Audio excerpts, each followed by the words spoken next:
we've concluded the solution. We found that the optimum solution takes place when x is equal to 0 and y is equal to 2. Its value is 10. Let's try to verify this by using the graphic method. And we know that the optimal solution is going to take place at one of these vertices. And if we check these vertices, we see actually at 0, 2, which is this, we get the maximum value.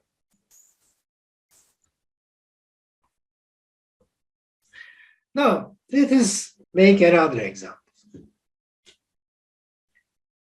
Now, in this example, we are asked to minimize this function.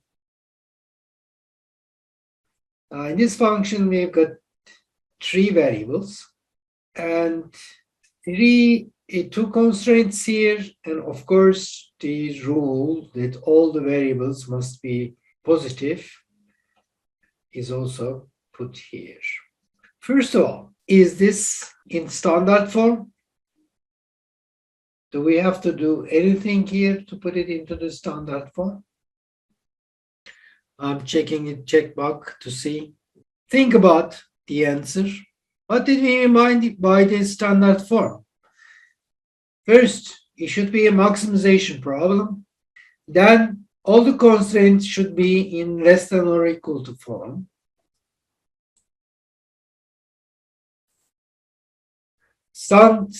So we will first convert the problem into standard form. For this, standard form is the baseline format for all linear programs. So before solving for the optimal solution, and it has got 3 requirements. Must be a maximization problem. All linear constraints must be in less than or equal to inequality. All variables are non-negative.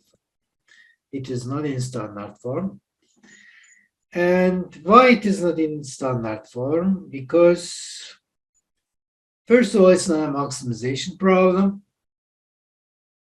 Also, I have got a constraint here which is in larger than or equal to form. So I must put this into less than or equal to form. This should be in less than or equal to form. And this should be a maximization form. So I can easily do this by multiplying by -1. If I multiply this by -1, then it's going to be a maximization case. Also, if I multiply this by -1, the inequality sign is going to change. So by multiplying the first equation by -1, I put it into a maximization form, as you see here. And then by multiplying this larger than or equal to inequality by -1, I put it into a less than or equal to form. So this way, first I make the problem a standard form problem. So after making this standard form problem, I introduce select variables. I have got 2 inequalities. By introducing select variables S1 and S2, I make them equal. So as select variables, you can choose as you like. In the previous example, I selected them as S and T. Now it is S1 and S2. Okay, so there's no standard for these. So choose any letters you like.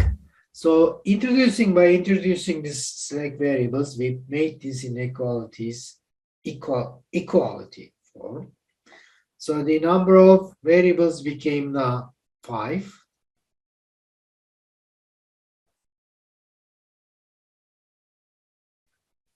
And I called this Z, the performance. In the previous example, it was P, now it is Z. So don't be mistaken by this. And the constant column is this.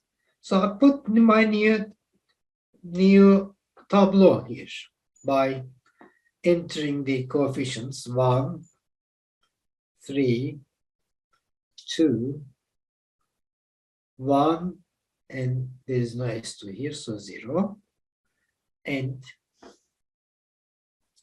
in the second row, I put 1, 5, 1.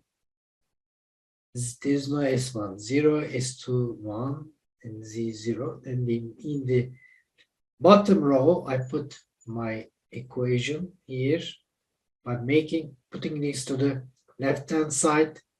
It becomes Z has got a coefficient 1, minus 8, minus 10, minus 7, and on the right-hand side, I've got 0. So I formed my table. What I do next is to check the optimality. What was the way of checking the optimality? All values in the last row must contain values greater than or equal to 0. I have got 3 negative values here, as you see, and then this is not an optimal solution yet.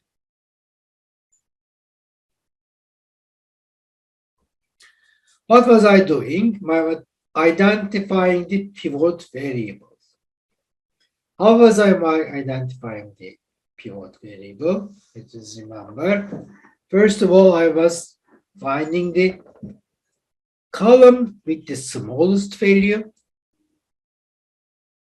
Okay, this is my pivot column. Then I must finding the row with the smallest indicator value. What do I mean by the indicator value? I am dividing 10 by 3, 10 over 3, dividing 8 by 5, 8 over 5, and 8 over 5 is smaller than 10 over 3. Therefore, the intersection of the pivot row and pivot column gives me the pivot value, which is this 5. Okay. Then I would try to make this one and the other entries in this column 0. So I make this one by dividing everything by 5 in the pivot row. And then I try to make the other entries in this column 0. After the unit value has been determined, the other values in the column containing the unit value, or the unit value is actually pivot variable. These should be 0, the other ones.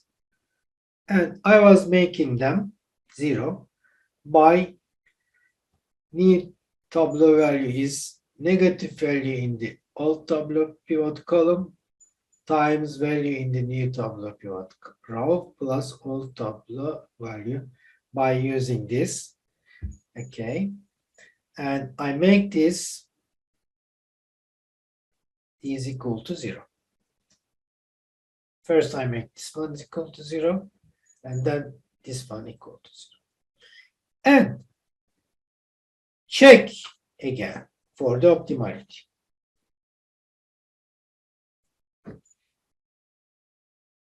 Again, I've got 2 negative values. I've got an improvement though, because in the original case, I had 3 negative values. Now I have got 2 negative values. So I'm going to make this operation once more, see if I have got them all positive. So this time, the smallest value is -6.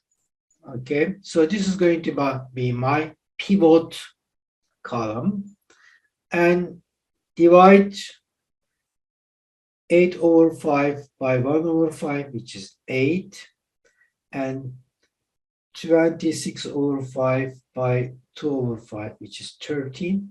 Now this is pivot row. So the intersection of this pivot row with this pivot column gives me 1 over 5. So this is going to be my pivot value. I'll try to make this 1 and the other 0. This one and this one 0.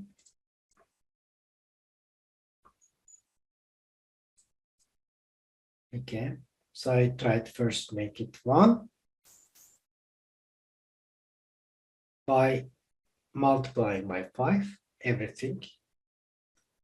Then make the others, the values above and below it, 0. Okay, like this.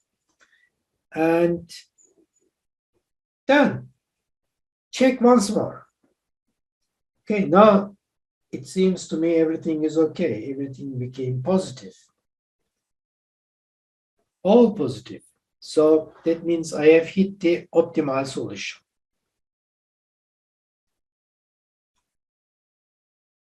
Now, what was I to do? I have checked for the optimality. Now I'm going to figure out, identify the optimal values. For finding the optimal values, I would determine the active and inactive or basic and non-basic variables. Now the active variables are the ones, now this is active variable, and this one is active variable, and this one is active variable. So I was looking at the column where there's going to be a 1 and others are going to be 0. I see this here, here, and here. So the active variables are going to be x1, s1, and z. And the others, which is x2, x3, and s2, are going to be inactive variables. So what are the values of the active variables? So I look at the row where there's this one, which is 8. So x1 is 8. And s1, look at this row, 2. And z, look at this row, 64. So these are the active variables. And what I was doing about the inactive variables, I was making all the inactive variables equal to 0. And in the optimal variables, I do not consider the slack variables. So x1 is equal to 8, x2 is equal to 0, x3 is equal to 0, and the optimal function z is equal to 64. So maximum or optimal value is 64, and it is found at 800.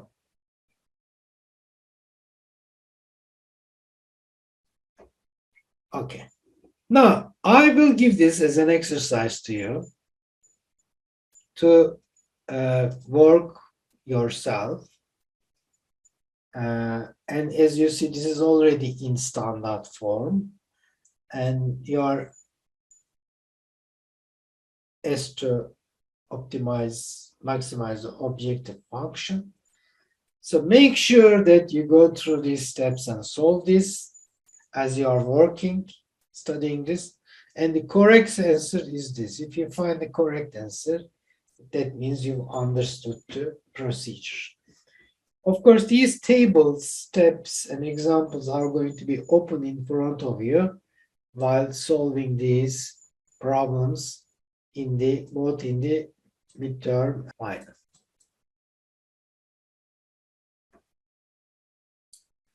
Now there's the duality principle we have stated several times. It is called the von Neumann duality principle. Von Neumann is one of the pioneers of computer engineering and science, and still we used his architectural computers in making the modern computers today. Von Neumann also worked in Bletchley Park during the Second World War in the United Kingdom, and he was in the team cracking the Enigma code of Germans. And maybe you already know that they made the first computer there in Bletchley Park, and it was called Colossus, and it was destroyed after the war.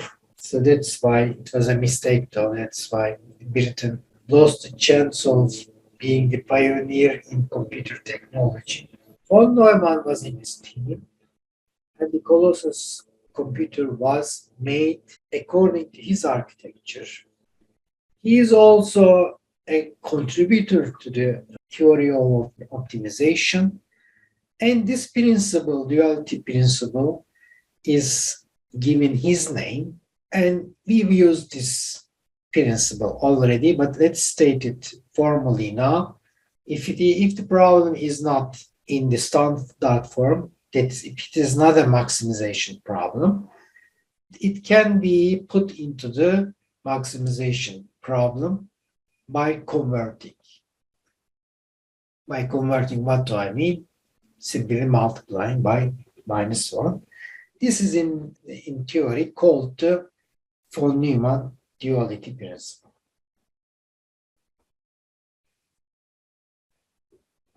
Let us look at this problem. Maybe you have noticed now that we are using more than one variables. And why was simplex method so popular, especially during the Second World War? It gave the people to solve this type of problems by hand and by just applying some simple rules. Graphical method is a very good method, but it is limited. So if you increase the number of variables to 3, 4, then the graphical method becomes not applicable, because then you try to deal with graphics in third or fourth dimensions. So it is very good for the problems where the problem is confined to a plane, but then there should be 2 variables only. But in the cases where the variable number increases to 3, 4, and even more, then it does not become applicable by hand. Whereas the simplex method continues to be applicable, and we can solve these problems by hand-made tableaus, as you see. Now, if in this problem, we can put it, this is a minimization problem, we can put it into the maximization examples above, simply by multiplying this by -1.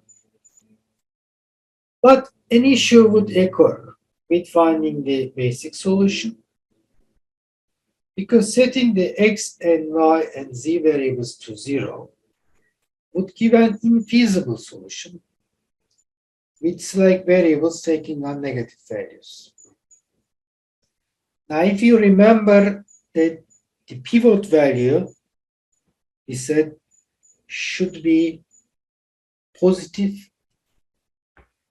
then what happens if it is not positive?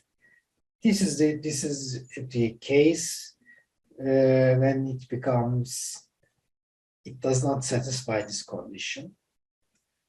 That's why the simplex algorithm needs to start with a feasible solution. So if you encounter with such a thing, then what you should do is to get the transpose of this. Let's make the formula, make the tableau then if you continue, after a while, you are going to encounter with this problem. Then what you do is that you take the transpose of this. And when you take the transpose of this, there's a warning here. Don't try to simplify this row by dividing everything by 3. Because it will break the symmetry that is required to return to the original problem. Okay, then you solve it in this form. And this also gives you the optimality. This also leads you the optimality problem. So when you encounter with the problem that the pivot variable does not satisfy the conditions of being non-zero and non-negative, then you take the transpose of the tableau, then continue with this case.